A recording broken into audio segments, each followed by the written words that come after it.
So how do you create a brand that truly represents who you are and the products you sell, as well as building a business that you can scale online?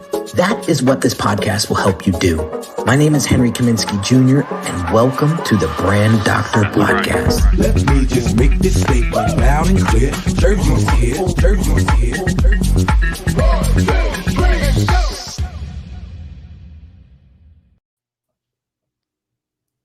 What is going on, everybody? Welcome back to another Brand Doctor Podcast episode. Today, guys, we have a really special guest. She is going to be helping us strengthen and sharpen our sales acumen today. She's going to come with a ton of sales tips. And the topic of the conversation is no actually means maybe. So without further ado, I want to introduce Deborah Driggs to the show. How are you, Deborah? Hi, Henry. Thank you so much for having me. I'm great. Oh, man, I am so excited to jump into this conversation because besides branding, besides design and marketing, I am a sales junkie, if you will. Like, I just love the sales process. I love the sales conversation. I'm always trying to be better at sales, and not make me come off so salesy or pushy or that kind of salesy, but like make it more of a consultative, more of a position where I'm like more of a trusted advisor than somebody trying to sell somebody something, right? So like, you just hit it on the nail. The word trusted advisor. And that is the whole thing, man. You want to build rapport with people. You want them to like you. And I always say I'm not a salesy person. Most of my clients have become my friends. And I think that's the whole gig. You know, it's like you want to build rapport. You just hit it. Like I said, trusted advisor. When people trust you and they like you, they're going to do business with you. It's that simple, really. And you know, I was kind of chuckling to myself. I always get a kick out of this because you know, I'm a girl that barely graduated high school. I didn't go to college. And I talk to entrepreneurs today, you know, because I'm a curious mind. And I always say, like, when you hire people, is it really a big deal now for them to have a college degree? Like, because I remember back in the day, it really was. And they look at me and they go, no, we want the person that's like the powerhouse, you know, and it always kind of makes me feel good. And no disrespect to college degrees, but, you know, I don't have one and I barely graduated high school. And I really had to hustle, you know, and I had to learn and make mistakes the hard way. And so I was chuckling when you're like, she's coming in with a ton of ideas. Yeah, I'm coming in with a ton of ideas of what not to do. Listen, we all learn sometimes the hard way. And that's what makes us the people that we are today. That's what those experiences and those lessons make us who we are today. So I wanted to just give the audience a quick little background. I want you to establish your credibility here right now so that people stick around and say, you know what? I got to be listening to this conversation. So give us a little background quickly on how you got into this expertise and why you're so passionate about it. So, you know, my background, if you Google me, my background is I was a model actress for years. You know, I grew up kind of in the entertainment business. My mom had me doing commercials when I was really young. And then I ended up on the cover of Playboy and ended up being a Playboy Playmate centerfold. And, you know, when that all came to an end and then I went through my divorce, I had to reinvent myself. I had to work. I didn't leave my marriage with this huge marriage settlement. I had to work, and I had 3 young children. And so the first thing I did was I got my real estate license, and I was living in a second home market in Park City, Utah. And I remember I was studied really hard because there's a lot of math on the real estate test. And I remember I studied so hard and I was so nervous to take this test. And it turned out I did the best on the math portion of the test. And that's just because I applied myself and really worked really hard. So that was the first time for me where I was like, hey, I'm smart. I'm not just the girl next door, a funny girl. I'm actually really smart. And I started having real success. And then, as you know, 2008 came around and boom, another turn in my life. And I had to reinvent again because second home market was the first thing to stop in real estate. And so I had a friend in Beverly Hills that I had known, and his company actually did my life insurance. And I went to him and I said, hey, just came up with an idea, hey, if I can refer business to you, can I make money? And he's like, go get your license. And I was like, oh, yeah.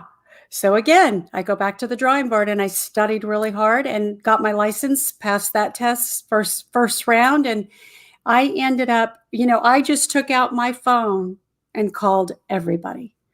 And that's why, it's all about trust and rapport. And I said, look, I know you don't look at me this way, but here's what I'm doing. So that's kind of my background is, how I transitioned from being in the entertainment world to all of a sudden being in the top 5% salespeople in the United States in life insurance.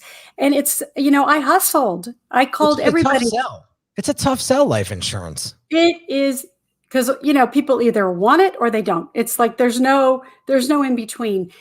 And also, it was to my advantage because I had this entertainment background that I was able to call a lot of people in the entertainment world. And so a lot of my clients actually need life insurance to go on tour to do. So I had a lot of, not luck, but I just was fortunate because I had those connections and I was really careful how I used them.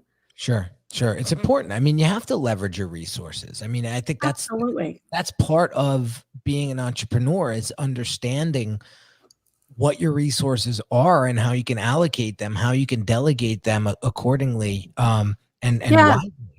Yeah. And my biggest challenge wasn't so much studying and taking tests and trying to become the expert in my field. My biggest challenge, ironically, was having people look at me differently. Oh, she's not just this model actress, because a lot of people know me from that time in my life. And those are a lot of my clients now. And so that was my biggest challenge. They're like, okay, really? You're selling life insurance? Like, really? And I was like, yes, I am. And let me tell you why. And, and then I would explain, why I believed in it so much. And I remember my first pitch was, I talked a lot about 9/11, like these unexpected life events. People ask me, what do you do? Well, I sell life insurance. What do you really do?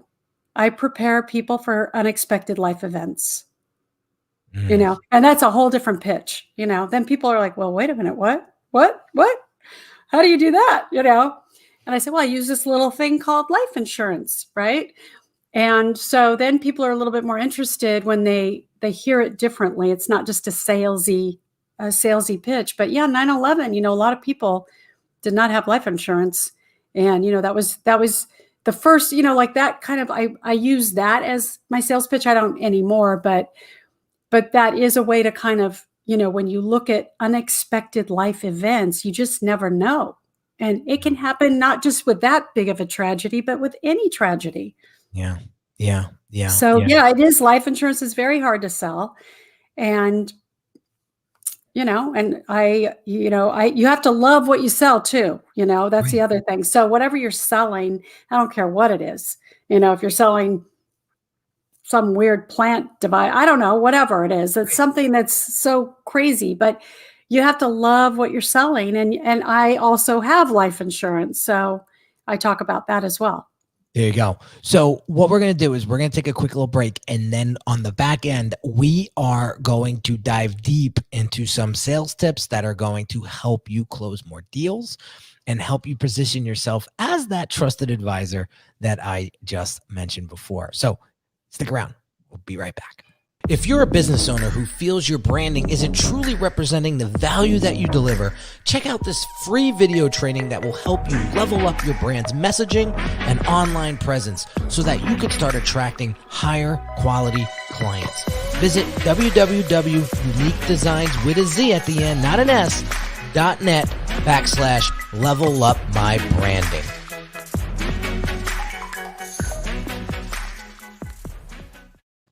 Okay, so let's get down and dirty with this stuff. I love when I was checking out your bio, you had mentioned that you had this little saying, and no means maybe.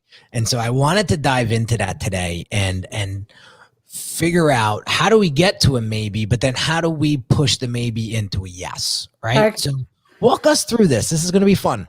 Well, so you have to really have a good sense of humor. First of all, you cannot take yourself seriously, and I learned that right off the bat. It was like, okay.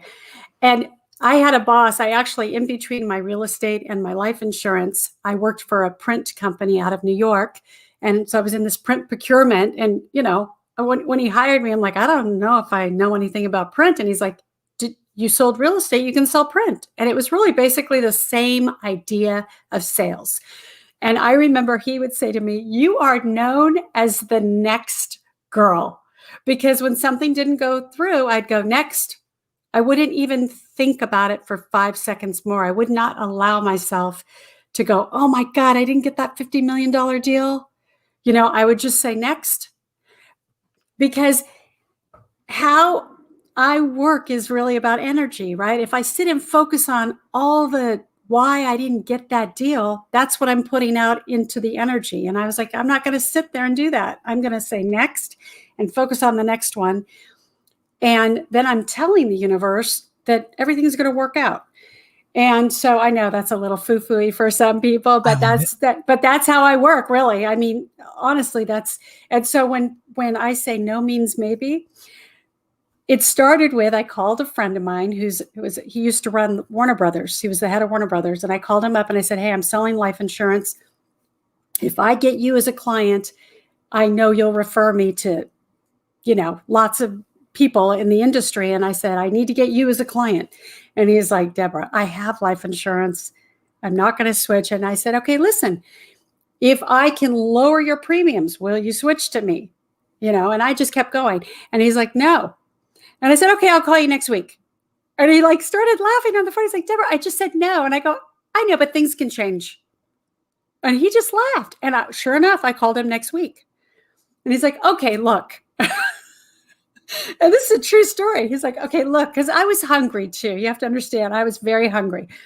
And I called him the next week and I go, I'm calling again. Did anything change? And he's like, okay, what do you want to do? And I said, can I just do an audit? Let me just do an audit. And if I can reduce your premiums, you have no choice but to switch to me. He's like, do the audit.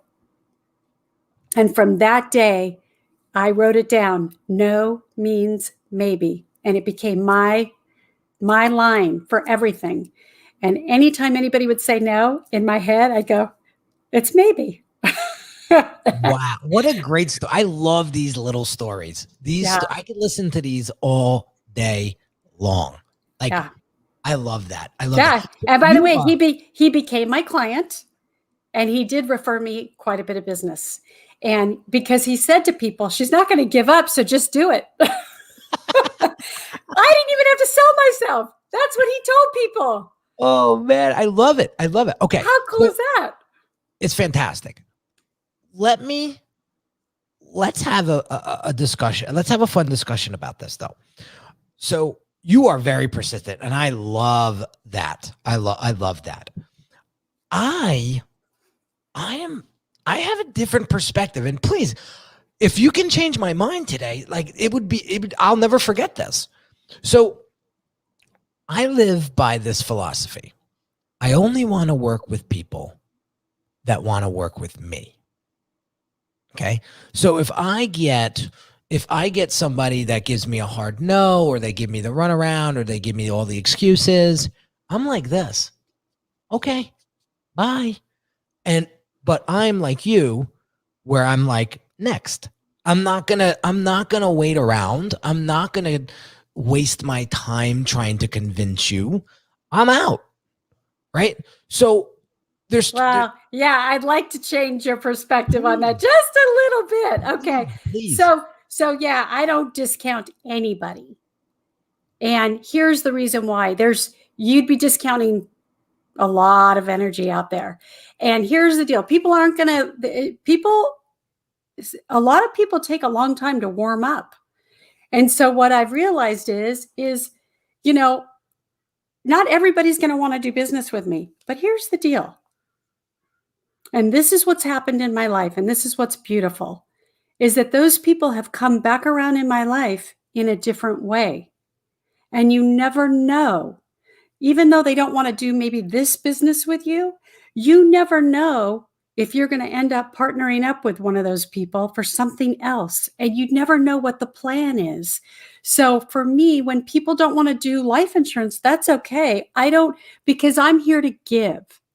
So if I discount that person that doesn't want to do life insurance with me, I'm missing the whole, for me, I'm missing the whole thing, because what if I decide one day I'm not going to sell life insurance anymore and I want to do something else? I may end up calling that person back and saying, hey, you know what? I was really interested in what you do, and I'm not selling life insurance anymore. And so you never know where this game, and this whole sales and this whole thing is a spiritual game. Talk to me about that. And I'm big into it, believe it or not. Oh, good. Yeah, because it really is, I think money and work and sales and all of this, it's a spiritual game. And I have the biggest, and I've had to learn hard lessons to get to this mindset. So now when I meet people, I take the biggest interest in them, because I never know when the tables are going to shift. And I'm going to give you a great story about this. So when I told you I did that little print procurement job for about 17 months, and, I have connections. And so he said to me, well, who can you get? I was living in New York working for this company. And by the way, everybody should work in New York for at least a year, because that'll really change your whole perspective. We'll get back to that. But anyway, so I said, well, who do you want to get into? And he gave me some examples, and he said, Revlon. I know Ron Perlman. And I said, but here's the deal. I'm really careful how I use my connections. And so I go about it a roundabout way. I get in with Ron. Ron goes, you got 10 minutes. What do you got? He brought me in. This is a true story. He brought me into a room. He wouldn't even let me go into his office. He brought me into a room with his assistant. He said, you got 10 minutes. What do you want? And I said, all I want is I want to get in with the head of procurement, whoever does all your packaging. That's it. I don't want to waste your time. He goes, done. Set her up with the head of procurement. That was the end of that. The head of procurement, his name was Ronald Cohen. I think his name was Ronald Cohen. It's been a while.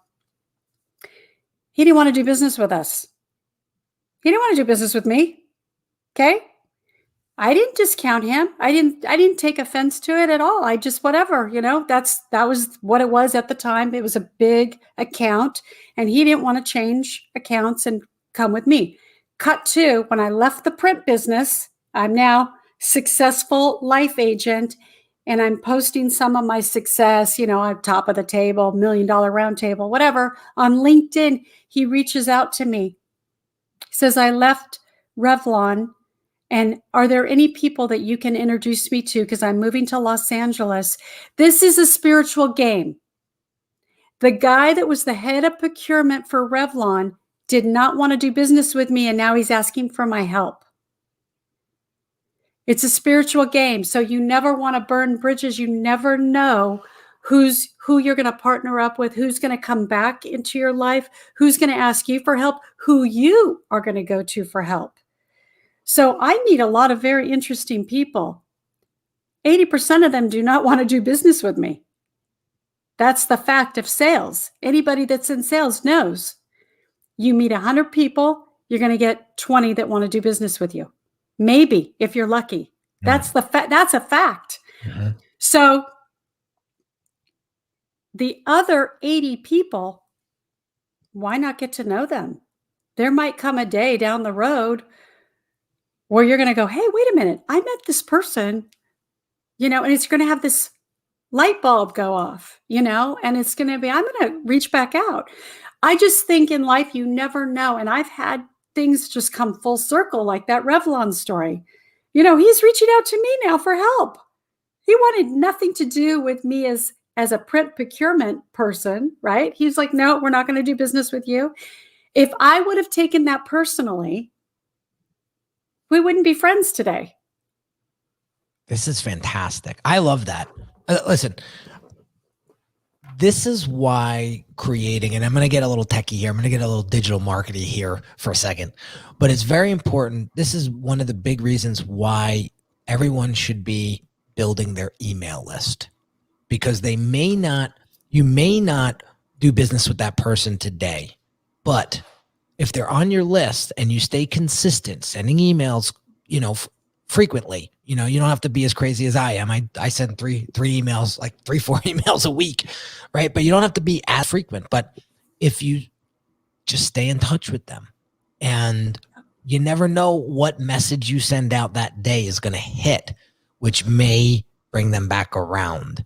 So you made your point, and I definitely appreciate it. I definitely see the importance of follow-up. And I think the biggest takeaway for me was, do not discount them because they don't want to do business with you right now. Right now. And I kind of want to go back to what you said about create your email list, because during this pandemic, this lockdown, our industry really took a hit. The life insurance company said, all of a sudden, around April, May, everybody went into a panic, and I'm talking in 2020. Mm-hmm. Everybody went into a panic, and the insurance companies were like, well, we're not going to insure anybody 60 and over, a lot of them. And we were like, that's our business. So we took a hit, and we were like, unbelievable, right? So what it did is I thought, well, what am I going to do with this time? I have a lot of extra time. I'm working from home on top of writing a book, which I did. I wrote a book. We'll talk about that later. I wrote a book, but what I did was I went through my email list. I literally went back through my contacts, found my old client list from 2012 that I had in a file. And I thought, I'm going to reach out to all these people and just see how they're doing during this pandemic. What a great opportunity during a time when people are on the couch, basically. Nobody was leaving their house, to get a nice email from somebody. I got a lot of them, just to see, like, hey, how are you doing? Are you okay? And I know a lot of the people that I do business with were like, wow, that was kind of cool. Yeah, I haven't heard from her in years. And just reaching out to see how I'm doing. That's what they said to me. They were like, hey, Debs, how's it going? What are you doing? And I said, well, I'm working from home, and, I'm writing a book, and okay, keep me posted. So email lists and keeping in touch with your clients or people that you've met with is so important. So important. And there's another thing that I want to come back to that I think is really important. And you flew right over it, and I was like, oh wait, I gotta bring her back to this, because I want to hear what she says about this. You had said something like, don't take it personal. Don't take it personal. So I wanted you to speak to that a little bit, because I think when people get into the sales conversation and they're getting into a deep sell, right? Which I highly recommend you don't do. And the person says no. They start to get frustrated and they start to stumble with their words, and you can tell their blood pressure goes up, and then and then it turns into a mess, a horrible mess. So speak to keeping the personal out of the conversation. How do you do that? Okay, well, I could speak about this for hours, because this is a really good subject on many levels for many things, not just sales. Because the minute you take something personal, it becomes about you. And here's the deal. Sometimes I'm going to meet with people and I don't know what's going on in their life at all. And maybe they don't want to do business with me. Like I said, today I checked back because they might be having a bad day. On the day that I'm meeting with them, they had a car accident, or they had a fight with their spouse, or who knows what. And it just happens that we're meeting on that day that they're just not 100% into life insurance, right? Or anything I have to say. How can I take that personally when I have no idea what's going on with that person? I'm showing up trying to add as much value and do the best job I can do. I might look and go, well, I might look at how I did things but not so much take it personally, but did I say the right things, or was I correct about what I was talking about? But that's why I said you can never discount that person, because we never know what they're going through. And this is so good for dating your kids. I mean, my God, sometimes my kids say things to me and I'm like, if I took it personally as a mom, that every time they said something horrific to me, it's just the fact, kids, but they're going through something at school, or they're going through something with their life. And, it's really good to just be curious and be like, hey, is something going on with you right now? And 9 times out of 10, they'll go, yeah. And then it comes out. And then it comes out. So if I don't take it personally and I stay curious, it's kind of a winning combination. Don't take it personally, stay curious. And if I say that mantra before I go into any situation, it's a winning combo. It's kind of like it already sets my intention, my mindset. It sets me up for success, because nothing can affect or change what I'm doing. I'm going to show up with a smile no matter what. And by the way, things happen in my day. Okay. And by the way, I've had people try to sell me stuff and I'm like, no. And then maybe a week later, I'm like, I'll send them an email. Can you tell me what that was again? Like all of a sudden I'm like, well, wait a second. I may have discounted that too soon. I've had that for me. So if I think about my experience, and sometimes I'm not in the mood to be sold a product, and my mindset, maybe I'm tired when they're talking to me, maybe I'm just burned out. I don't want to buy another product. No. But then I think later on, I'm like, well, wait a second. I maybe want that, like I have. The circumstances change. The circumstances change. We're just continually moving. We're just continually moving. There's nothing to take personally. And I would say that so here's a good example too, in acting. Okay. That's one of the toughest business, I have a lot of, talk about rejection. So this is probably where I get I got rejected by Gary Oldman. So I'm not really, or Billy Crystal. So I'm not really worried about being rejected for this. You know what I mean? Like, because I have those experiences, I have those stories. But in acting, the best advice that actors get, really, and I have a child who's an actor, so is to stay in line. And if you think about what that means, so you go and you learn, you take your acting class, and the biggest goal in that is to get your SAG card, become a member of Screen Actors Guild and all of that. But if you just stay in line, you don't get out of line, just stay in line. At some point, something's going to hit. It might take a year, it might take 5 years, it might take 10 years. But if you really want to act, you got to stay in line. And that's how I feel about sales. It's like, if you really want to sell this product, if you really believe in it, whatever it is you're trying to sell, whether it's yourself, your brand, your product, whatever it is, you stay in line. You don't deviate and then try to come back, because then now you're back at the back of the line. Does that make sense? Is that a good visual if you're visualizing this? I get it. Wow. There's so many great points that you're highlighting today. Your persistence, staying in line, not discounting anybody, follow up, creating your contact list, email list. These are powerful things. I'm recapping here a little bit, but like, these are the things, folks, that you should be jotting down that is going to help you tremendously, help you close more sales. I mean, you may not get the sale on the first try, especially if you're selling high ticket. So, well, let me just tell you, you won't. Exactly. Unless you built that relationship. If you're getting into sales and you're saying to yourself, oh, I'm going to, this is it. I'm going to and by the way, so I have a family member who just got into sales, and he's selling, I think, solar panels. And he's like, oh my God, if I sell this, and this, we get to go to Jamaica, this type of thing. And I'm like, okay, let's pull it back. First of all, it's really hard to sell what you're selling. Yeah. I know when you go to sell these things, whether it's water machines, solar panels, whatever, and they bring you in the room and they sit you down and they're like, they get you all pumped up, right? And then you go out to sell it, and the reality is nobody wants to buy it. And I'm like, so let's just pull it back.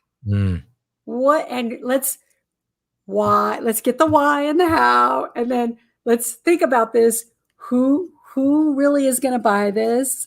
Don't get so excited on Jamaica quite yet, because here's the deal: you're gonna knock on 100 doors, and like I said, maybe for that kind of a product, maybe 1 or 2 people are going to buy it. You got to be really persistent, and this is the thing. People just see the trip to Jamaica. They're not seeing the complete insanity of how many no's they're going to get. And so usually with those kind of products, and I'm talking about those multi-level water machines, that, blah, blah, blah. Emotions. Yeah, all that stuff. The people that are the really successful in that are the ones that they just stay in line. They keep going. They're fine with making the little sales along the way. 80% of those people back out. They're like, next. They move on. So you see, a lot of salespeople that they don't stick with it because they go in with I'm going to kick butt. I'm going to do this. I'm going to do that. And then the minute they get 10 no's, they're out. And I'm like, 10 no's? Wait till you get 100 and then you could be out. Right. And I like what you said before, Deb. You got to be passionate about what it is that you're selling. If you're passionate about what you're selling, you're going to do just fine. And you're going to take that next mentality, and you're just going to keep marching forward. Just for the sake of time, I have some fun questions here. I know you saw me looking down. I have this app that just fires out really cool questions, like just obscure questions. And so I want to throw a couple of these questions at you as we start to wrap up the show. So the first question, and these are completely random. I just literally swiped left. Okay. It's like Bumble and Bumble or whatever that is. It's like the Tinder. It's like the Tinder of questions. Swipe left, swipe right. Oh. Right. So I didn't even think of that. I got to tell Travis Brown, the founder of Poddex, that it's like the Tinder of podcast. It is. So here's a question: what entrepreneurial tricks have you discovered over the years to keep you focused and productive in your day-to-day busy schedule? I write everything down. Everything. As a matter of fact, usually I'd be sitting here with my notebook, even with this, even as a guest, like, oh, I better write that down. I write everything down because the worst feeling for an entrepreneur or anybody who's in business or sales or any of this, and you can ask anybody, they'll say, when they have to try to remember something, it's like, what was that gem that they said? Or, so I write everything down and then when I look back, I'm like, oh yeah, I forgot. I wanted to, because so much is happening so fast, especially in today's world, write it all down. I'm old school. I still carry a planner that I write. I do not trust my device. What if I lose it? True. Very true. Okay. Next question. What have you read online recently that has inspired you? Oh, that's a good question. Online. Gosh, there are so many. So let me think about this and it's so funny because I kind of keep them. If something really hits me, I keep it. So let's see what the last thing was that I kept. Okay. Mm-hmm. It was, here we go. Don't be pushed around by the fears in your world, in your mind. Okay, here we go. Don't be pushed around by the fears in your mind. Be led by the dreams in your heart. That was the last thing I put in my phone. Say that one more time, Deb. That was powerful. Okay. Don't be pushed around by the fears in your mind. Be led by the dreams in your heart. That's powerful stuff. Yeah, that was the very last thing that I put in my phone. So if I see something like that, I'll copy and paste it. Yep. Like I said, write everything down or put it in. Yeah. Oh, man. Okay. Last question. Who do you look to for advice or mentorship? Oh, I have so many people. My gosh. So I'm part of a group in the Tony Robbins world called the Lions Group. And I really respect and admire a lot of, there's 40 of us. And so I love that group. We have a think tank that we're all a part of. We have a mutual friend that's part of that, Nick Champagne. And so I go to those people a lot for advice, and we meet once a week. And like I said, it's called the think tank, and we meet and we bounce ideas and we talk about things that are happening. So I have a lot of respect for those people. People in my industry, I have a lot of people that I can call and talk to. I have heads of banks that we use. I have a guy, Paul Lee, that I really respect. And then, I have people that I'm not close with, but like Tony Robbins and Richard Branson. Sure. I've done a lot of events with Tony, and I've done a lot of stuff with Richard Branson's Virgin Unite. I've traveled with him twice and done leadership programs and met people in those programs that I have a ton of respect for.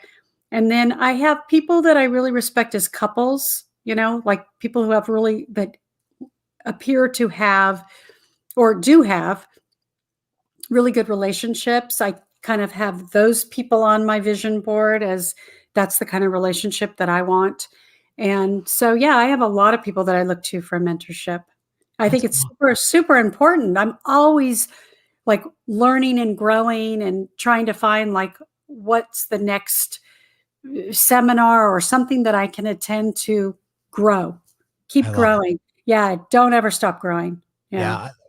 So Nick and I, we host a clubhouse room every morning, and it's called Abundance, Incantations, and Daily Intentions. I know it's true. It's like 4 a.m. for me, so I want to go. West Coast, yeah. So we're gonna start doing some in the evenings. We're gonna start doing some stuff on the evening. So it's gonna. I can't wait to have you on. And he was talking a lot about that as well, how important it is to be a forever student. And I'm a firm believer that I'm a forever student. I'm never going to know it all, but I'm never going to stop learning or thinking that I know it all. Because you just won't. It'll take you 10 lifetimes. No way. There's no way. I'm on a book binge right now. And so I've just read four books, and one I read 3 times. I couldn't put it down. The Power of Intention by Wayne Dyer. I can't believe I have not read this book, but I just read it 3 times. It's so powerful. And then I read the Untethered Soul, and the Surrender Experiment. I thought was even better. It's so powerful. And I was like, I'm on a book binge right now because for a long time, I was traveling so much. And when I get on the plane, I really like to write a lot. And so I really don't read as much as I should. And so right now, I've made a commitment to myself to not travel for a year, to read at least 2 books a month. And I'm really focused on finishing my book and getting it out by the end of the summer. And so I'm doing podcasts, and I'm just staying put and to really focus, because I traveled so much the last 10 years with work, and I traveled with Tony's group and Virgin Unite, and I just kept traveling and growing and learning, which is great. And now I'm taking all of that and staying put. Good for you. It has been life, like, oh my God, I can't even do, like, just to finish a book was like, oh my God, it was so great. That feeling of closure, the feeling of accomplishment, right? Yes, what it is that you do. Yeah. Fantastic conversation today, Deb. Thank you. I got to tell you real quick, what a day it has been for me. It's a Friday, the day that we're recording this. And a couple hours prior, I recorded another live episode of the Brand Doctor podcast with the former vice president of global design for Coca-Cola. Oh, wow. And the depth of conversation that I've had with him and you today has been such a phenomenal way to close out a great week and start the weekend. And because you're my last call, it has just been a tremendous experience getting to know you. Nick Champagne said, you got to have this rock star on your show. So big shout out to Nick Champagne. Love him. Him and I go back like 20 something years. It's so funny because he was one of the first people to hire me when I was a nightclub flyer designer. I love it. See, and he's a perfect example of, I'd met him a few times and he knew I was in New York and he contacted me and we got to get together and, and I didn't know him well. And he made it a point to make a relationship with me. And I'm so glad he did because I absolutely love him and he has added so much value to my life. And I hope I've done the same for him. But, it's that's the thing. It's he didn't know me. I didn't know him. And all of a sudden now, he's somebody that he's in my life, it's and how cool is that? Yeah. And you never know where these beautiful, I'm so blessed because I have so many people like that in my life. It's such a blessing. And it's awesome. And thanks, Nick, for I know he's going to listen to this and watch this. So thanks, Nick, for connecting us. What a great conversation today. And there was so many takeaways from this conversation. And I just want to thank you for your time. Time is very valuable. And where can people learn more about you? Obviously, you said you got this book that you're ready to complete, and where can people follow your journey so that when that book launches, we're all going to go grab a copy? Yeah. So my journey is going to be on Instagram. I'm not, I am really I'm not a social media. I'm trying really hard. My daughter's been running my social media.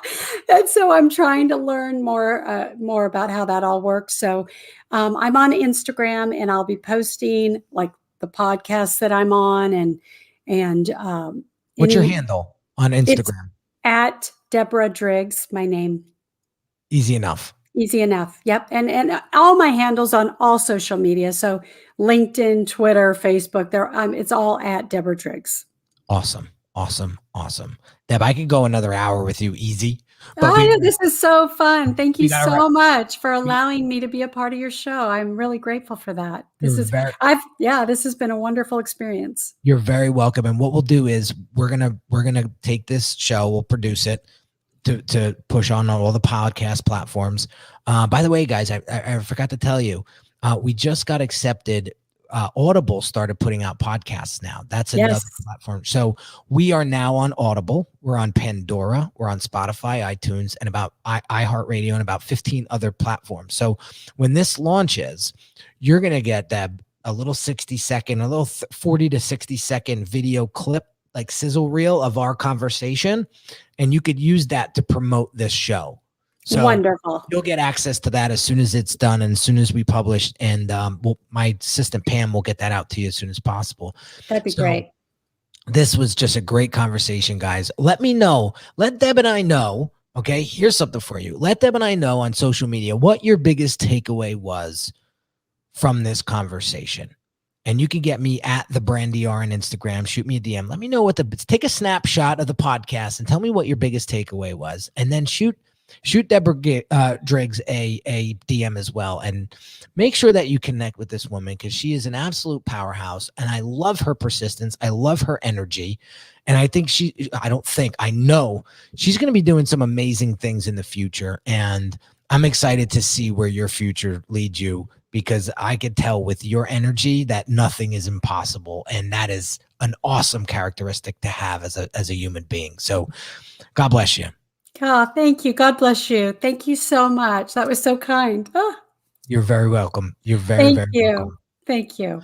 So there you have it, guys. Another episode in the books. This is like 420 something. I don't even know, but we're in the 400s now. So it feels like I started this podcast, 4 days ago, and it's 4.5 years later. So just thank you, everybody, for the continued support. You guys, you don't even know what that does when you guys send me DMs. Like, watched this episode or saw this episode or listened to this episode, and this is, you changed my perception. You've made me think differently, just like Deborah made me think differently today about how I thought sales went. And so those DMs are just so touching, and bring them on, because it's the fuel that keeps this show going. So thank you so much.